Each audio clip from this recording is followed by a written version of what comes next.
Okay, so it all started like this.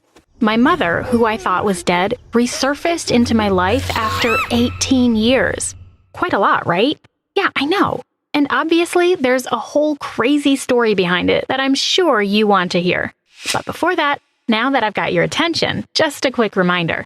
Hit that subscribe button over there and make sure to activate the bell notification, because I am definitely not the only one telling crazy stories around here.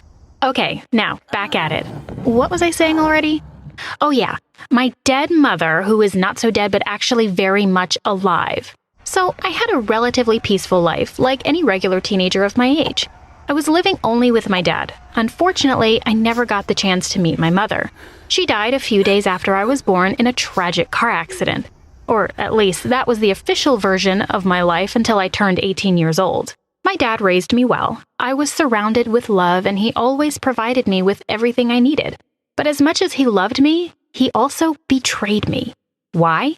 Because I was about to find out that my whole life was based on a lie, and a huge one. We were living in a small town, far from city noises. I remember as a kid going on hikes every weekend in the woods. From that period, I kept my adventurous side and my love of hiking. One day, I decided to go on a hike alone. I told my dad I'll be back in the evening, but as I was sinking into the woods, a huge storm abruptly started. Pouring rain, thunder, lightning, really, the whole package. I was trapped outside with literally no place to go. It was probably the only time I really got scared of being in the woods. While trying to work my way out of this mess, I suddenly spotted what seemed to be like an abandoned house. I rushed towards it, but the door was locked. I reflexively knocked, but knowing perfectly well that nobody was probably there to open up for me.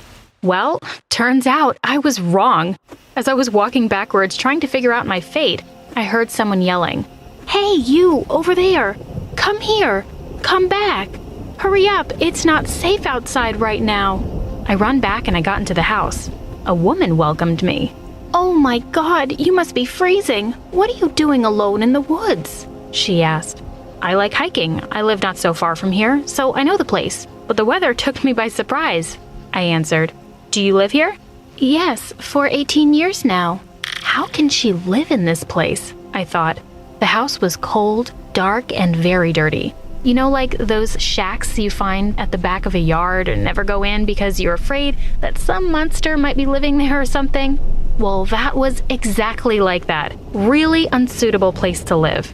I was starving. "I would have offered you something to eat, but I already ate all the food I had for the day," she told me, ashamed and embarrassed. Poor lady, she was really struggling. An hour later, the storm started to cool down. I decided to stay a little bit more just to keep her company. I'm pretty sure I was the first human she spoke to in months. When I left, I was quite disturbed. That meeting was strange and intense at the same time, I thought on my way home. I literally connected with a stranger in an abandoned house in the middle of the woods during a storm. Usually, stories like that never have a happy ending. Weirdly or not, I never thought she could have hurt me or do me wrong. The bond with her was immediate, and some voices in my head told me that I should dig a little bit more and meet this lady again. I guess you can't fake a mother-daughter connection even if you're still not aware of it. So I went back the next day, and the day after, every day for 2 weeks. I was bringing her food, and we just sat down and talked, learning about each other. She was so happy to share things with me, and I was really moved by her. One day, we talked for so long, I forgot about the time and went back home very late. My dad was waiting for me in the living room, worried and pissed off. "Where were you? Are you out of your mind? I was looking for you everywhere," he yelled. "Sorry, Dad. I was in the woods. Didn't see how the time flew." "What were you doing in the woods all that time anyway? You're hiking too much lately. This has to stop. That's it. You're grounded. No more hiking for a month," he added. "Please, Dad, no!" I screamed. I couldn't imagine myself not going to the woods anymore and disappearing from this lady's life just like that. That would kill her. She trusted me so badly. At first, I didn't want to tell my dad about her, but given the emergency, I had no choice but to tell him. I thought maybe he would better understand me and be moved by the situation. But oh boy, was I wrong. What a mistake I made. When I started to tell my dad about that woman, his face literally turned red. He was way more pissed off than he was when I came back. I never saw him like that in my whole life. Listen to me carefully, young lady. If you ever want to see the color of the woods again in your life, don't you ever go back there to see this woman, you hear me? I forbid you to go anywhere near her. Are we clear? He said. Very clear, Dad, I just answered in a low voice. Actually, I was kind of scared of him right now. I never heard him yell at me like that, and I just couldn't understand why. How could he not be moved by this woman's story? She was just a poor lady, and we had the opportunity to help her. What was wrong with that? Well, I was about to find out. Obviously, all this drama my dad made raised my attention as well as my sense of contradiction. The next morning, after my dad left to work, I went back to the woods and to the abandoned house. You seem sad today, she noticed when I arrived. Did something happen? I told her everything.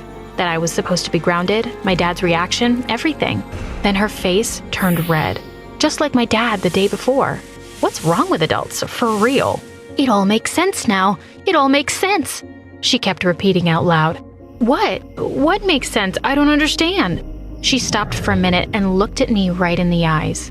Okay, sweetie, it might be weird to say it like that. You'll probably think I'm crazy, and maybe I am, but I think I'm your mother. Sorry, my what? My mother? I don't think so. My mom died in a car accident after I was born, so you're probably mistaken. Maybe Dad was right after all. I shouldn't have come back here. It's probably better if I leave now. I have to be home early anyway, I said while walking to the door. Wait, is it your dad? She asked me while handing me a picture of him, younger. Now it was my face that turned red. It was really him. It was my dad.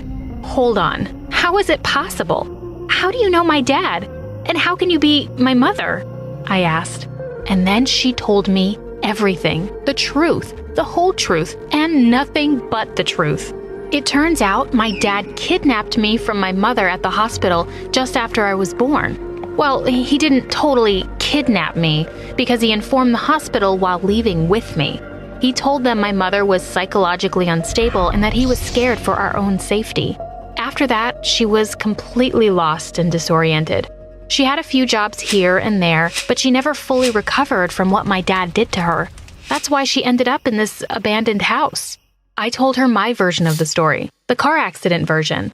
Turns out my dad faked everything, with fake newspapers relating the incident, fake pictures, and even fake names. He told me my mother's name was Jessica, while her real name was Natalie.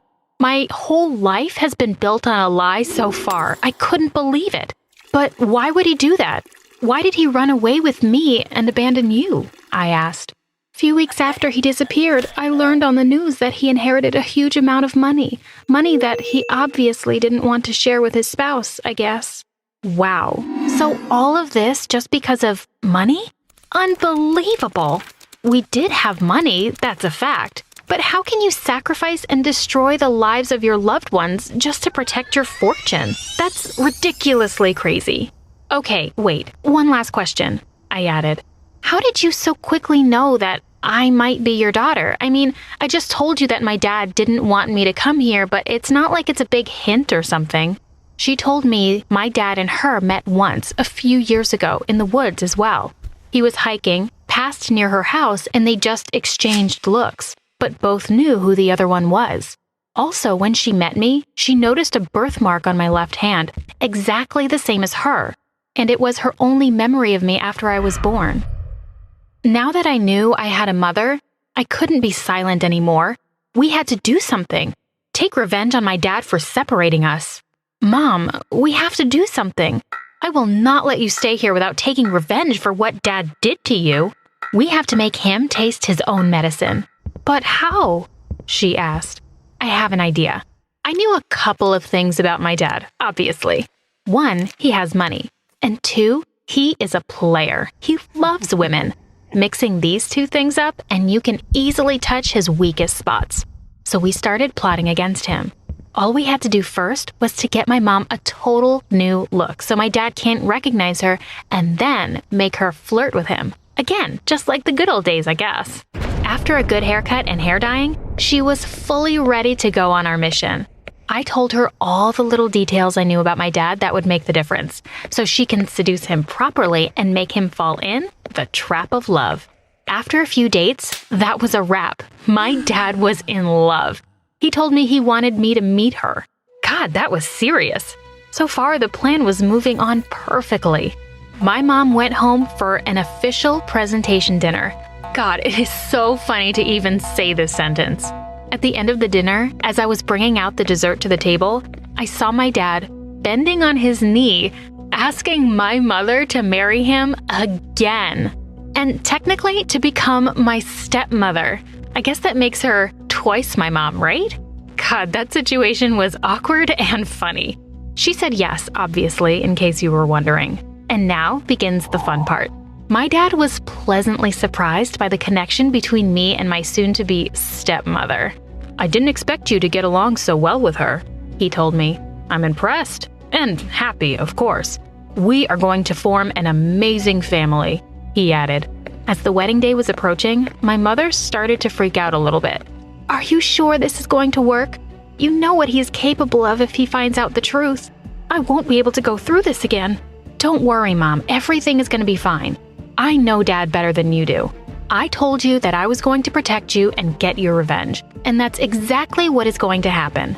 The D-Day arrived, and just like when it all started, it was a rainy day, just like the day I first met my mother. Oh, the irony. But you know what they say, a wet bride is a lucky bride.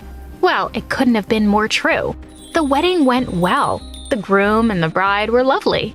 Everyone was happy, including me, and not just because of what was going to happen next. Believe it or not, even after all these crazy things that I learned about my family and my life, it still moved me to see my actual father and actual mother getting married. Who would have thought? Not me in a million years. Okay, enough with the feelings. Back to business. During the night of the wedding party, my mother managed to escape from her room with my dad and join me. I was waiting for her in the car with our passports and suitcases. The plan was to go straight to the airport and leave the country to a very far place where no one would find us again. Where did you get all the money for that, you ask? Well, it turns out my dad was so in love with my mother that he didn't even bother to make her sign a prenup contract.